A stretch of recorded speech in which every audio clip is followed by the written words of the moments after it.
Victor Vic Silayan, ang intelektual na haligi ng pelikulang Pilipino. Sa mayamang kasaysayan ng pelikulang Pilipino, may mga pangalang hindi lamang sumikat, kundi nagsilbing pundasyon ng sining ng pag-arte.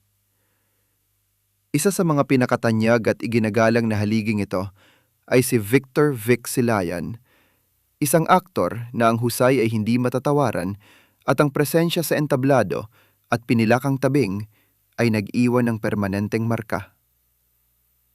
Kilala bilang isang thinking actor, dinala ni Silayan sa bawat pagganap ang bigat ng kanyang talino, ang lalim ng kanyang pangunawa sa karakter, at ang hindi matitinag na profesionalismo.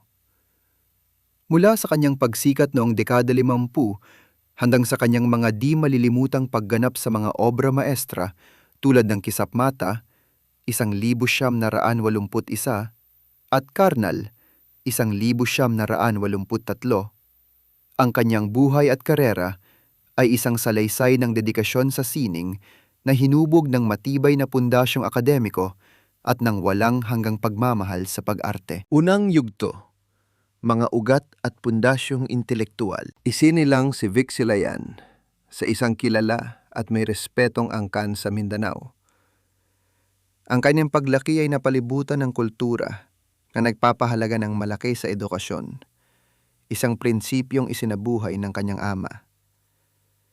Dahil sa paniniwalang ito, tiniyak ng kanyang mga magulang na makakatanggap siya ng pinakamahusay na pag-aaral. Ipinasok siya sa mga nangungunang paaralan, kung saan nahasa hindi lamang ang kanyang isipan, kundi pati na rin ang kanyang karakter. Ang kanyang paglalakbay sa mas mataas na edukasyon ay nagdala sa kanya sa Ateneo de Manila University, isa sa mga pinakaprestihiyosong institusyon sa bansa. Dito, kinuha niya ang kursong Bachelor of Arts, isang larangan na lalong nagpalawak sa kanyang pananaw sa buhay, sining at pilosopya.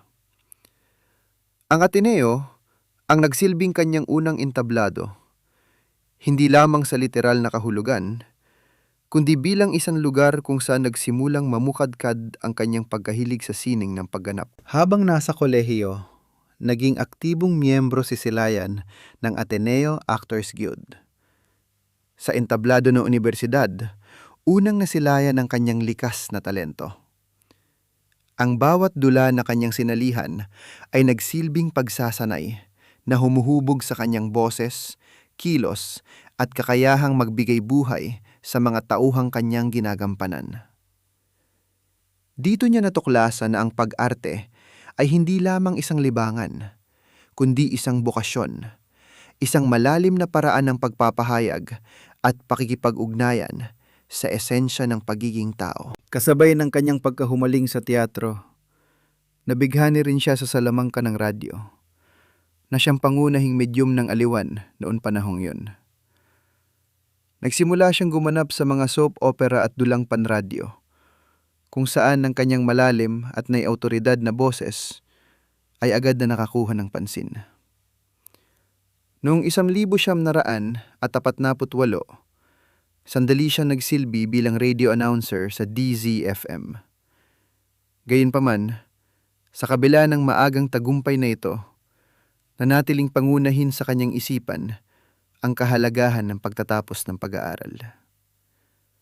Pansamantala niyang tinalikuran ng mikropono upang bigyang tuon at tapusin ang kanyang kursong akademiko. Ikalawang yugto, mula sa akademya patungo sa entablado. Matapos makapagtapos sa Ateneo, isang di pangkaraniwang landas ang tinahak ni Vic Silayan. Bago niya tuluyang niyakap ang mundo ng pag-arte, bumalik muna siya sa akademya. Ngunit sa pagkakataong ito, bilang isang guro, nagturo siya ng mga asignaturang pilosopiya, public speaking at debate sa University of the East at San Beda College. Ang karanasang ito ay lalong nagpatibay sa kanyang reputasyon bilang isang intelektual. Ang kanyang kakayahang suriin ang mga konsepto, bumuo ng mga argumento, at magsalita ng may kalinawan at bigat ay mga katangiang malinaw na makikita sa kanyang mga pagganap sa inaharap. Ang pagiging guro ay nagbigay sa kanya ng disiplina at lalim na bihirang matagpuan sa isang artista. Subalit ang tawag ng entablado ay hindi nagawang pigilan. Mula siyang bumalik sa teatro, kung saan patuloy niyang hinasa ang kanyang sining. Ang teatro ang kanyang naging tunay na tahanan. Isang espasyo kung saan ang bawat galaw at salita ay may layunin at kahulugan. Ang kanyang pagpasok sa mundo ng pelikula ay naganap sa isang di inaasahang pagkikita. Nakasalubong niya ang isang dating kakilala, ang respetadong direktor na si Lamberto Bert Avellana. Nakita ni Avellana ang potensyal sa binatang aktor at hinikayat itong subukan ng pag-arte sa pelikula. Si Avellana ang nagsilbing tulay na nag-ugnay kay Silayan sa isa sa mga pinakamakapangyarihang tao sa industriya noon, si Doña Narcisa Sisang de Leon, ang matriarka ng LVN Pictures. Nagtiwala si Doña Sisang sa rekomendasyon ni Avellana at binigyan si Silayan ng pagkakataon. Tulad ng maraming nagsimula siya sa mga maliliit na papel o bit roles. Ngunit sa bawat eksena, gaano man kaikli, ipinamalas niya ang isang uri ng dedikasyon at husay na hindi nakaligtas sa mata ng mga direktor at producer. Hindi nagtagal, nabigyan siya ng mas malalaki at mas mahalagang mga papel na kanyang ginampanan ng buong kahusayan. Ikatlong yugto. Pag-ukit ng pangalan sa ginintuang panahon ng pelikula. Ang kanyang opisyal na debut sa pelikula ay sa Hook sa Bagong Pamumuhay noong 1953. Sa proyektong ito, nakasama niya ang mga dambuhalang bituin ng panahong iyon tulad din na Jose Padilla Jr., Celia Flor, Leroy Salvador at Tony Santos. Ayon mismo kay Silayan, ang pelikulang ito ang nagmulat sa kanya sa kahalagahan ng kanyang propesyon. Dito niya natutunan na pahalagahan ng bawat pagkakataon at ito ang nagbigay sa kanya ng inspirasyon upang lalo pang pagbutihin ang kanyang sining. Sa simula, ang kanyang piniling karera ay hindi lubos na sinang-ayunan ng kanyang ina. Ngunit dahil sa ipinakita niyang pagmamahal at dedikasyon sa kanyang trabaho, matiyaga niyang ipinaliwanag dito ang kahulugan ng pagiging isang artista. Kalaunan, nakuha rin niya ang buong suporta ng kanyang pamilya. Nanatili si Vic Silayan sa LVN Pictures sa loob ng maraming taon. Sa ilalim ng pangangalaga ng studio, ang kanyang talento ay lubusang nalinang. Naging isa siya sa mga pinakaabalang aktor ng kanyang henerasyon na may sunod-sunod na proyekto. Ang kanyang versatility ay naging kapansin-pansin. Kaya niyang gampanan ang papel ng isang bayani, kontrabida, amang mapagmahal, o isang taong may matinding pinagdadaanan. Ilan sa mga mahalagang pelikulang kanyang ginawa sa panahong ito ay ang mga sumusunod. Noong 1955, Lapu-Lapu, Higit sa Lahat, at Sa Dulo ng Landas. Noong 1957, Dalawang Ina, ang kinilalang obra na Badyaw, The Sea Gypsies, Troop 11 at Walang Sugat. Noong 1959, Kundi Man ang Lahi at Mr. Announcer. Pagpasok ng dekada 60, lalo pang lumawak ang kanyang filmography. Kabilang dito ang mga pelikulang Death Was a Stranger, Cry of Battle, at Zigzag, 1963. The Ravagers, Sa Bawat Hakbang Panganib, at ang klasiko at historical na A Portrait of the Artist as Filipino, 1965. Combat Bataan, Ito ang Pilipino, at Sambuanga, 1966. The Karate Champions, Cuadro de Jack, at Ang Ninong Kong Nazareno, 1969. At The Skydivers at The Secret of the Sacred Forest, 1970. bukod sa marami pang iba. Ikaapat na yugto, ang tugatog ng karera at pagkilala. Ang karera ni Vic Silayan ay patuloy na namayagpag hanggang sa mga dekada 70 at 80. Isang panahon na itinuturing na ikalawang ginintuang panahon ng pelikulang Pilipino. Sa yugtong ito, ganap na siyang kinilala bilang isa sa mga pinakamahusay na character actor sa kasaysayan ng industriya. Ang kanyang profesionalismo ay hinangaan at nakuha niya ang pinakamataas na respeto mula sa kanyang mga kapwa-artista, direktor at manunuri. Ang kanyang kakayahang magbago ng anyo para sa bawat papel ay naging alamat. Hindi siya umaarte.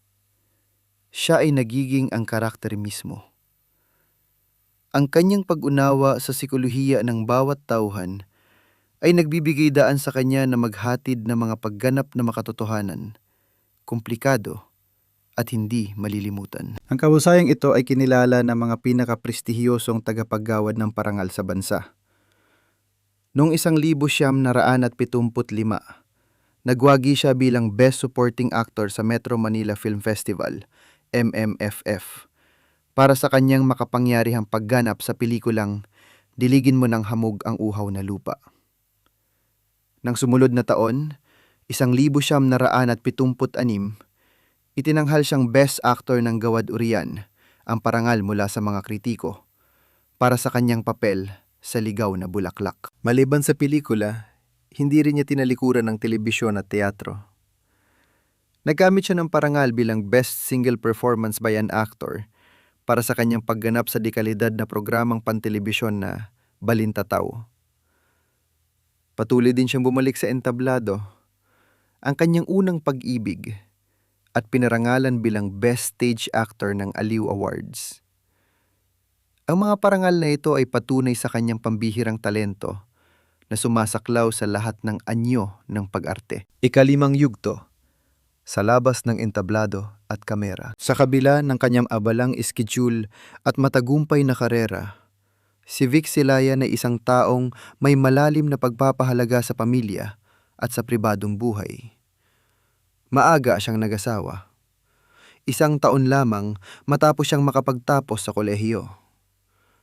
Biniyayaan sila ng 5 anak, kung saan ang panganay ay si Ruben Victor Silayan. Isa sa kanyang mga anak, si Chat Silayan, ay sumunod sa kanyang mga yapak at naging isang tanyag na beauty queen at aktres. Ang kanyang pamana sa sining ay nagpatuloy sa sumunod na henerasyon sa pamamagitan ng kanyang apong si Victor Silayan na isa ring aktor at modelo. Sa kanyang mga sandaling malayo sa trabaho, makikita ang kanyang pagiging intelektual. Libangan niya ang pagbabasa ng mga klasikong aklat na patuloy na nagpapayaman sa kanyang isipan. Mahilig din siyang maglaro ng golf upang makapag-relax. Bilang isang ama, dala-dala niya ang mga aral na ipinamana sa kanya ng kanyang sariling ama. Palagi niyang ipinapayo sa kanyang mga anak na pahalagahan ng edukasyon. Ngunit hindi ito nagtatapos sa pagkuha ng diploma. Lagi niyang idinidiin na walang kuwenta ang diploma kung hindi gagamitin ang mga natutunan. Para sa kanya, ang tunay na karunungan ay nasa paggamit ng kaalaman para sa ikabubuti ng sarili at ng kapwa. Huling kabanata at pamana. Noong ika-30 ng Agosto, 1987, sa edad na 58, pumanaw si Vic Silayan dahil sa atake sa puso. Ang kanyang maagang pagpanaw ay isang malaking kawalan sa industriya ng pelikulang Pilipino. Ngunit ang kanyang iniwang pamana ay mananatiling buhay magpakailanman. Sa loob ng mahigit 3 dekada, nakagawa siya ng humigit kumulang 350 pelikula. Ngunit ang kanyang kontribusyon ay hindi nasusukat sa bilang lamang. Ang kanyang legacy ay nakaukit sa kalidad ng kanyang trabaho, sa integridad na kanyang ipinakita, at sa respeto at paghangang kanyang natamo mula sa lahat.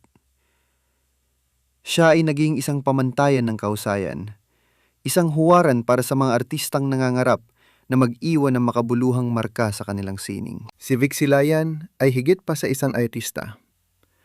Siya ay isang alagad ng sining na nag-angat sa antas ng pag-arte sa Pilipinas. Ang kanyang buhay ay isang testamento na ang tunay na sining ay nagmumula hindi lamang sa emosyon, kundi sa malalim na pag-iisip, disiplina, at walang sawang pag-aaral. Ang kanyang pangalan ay mananatiling kasing kahulugan ng talino, dignidad, at walang kupas na kahusayan. Isang tunay na haligi ng pelikulang Pilipino.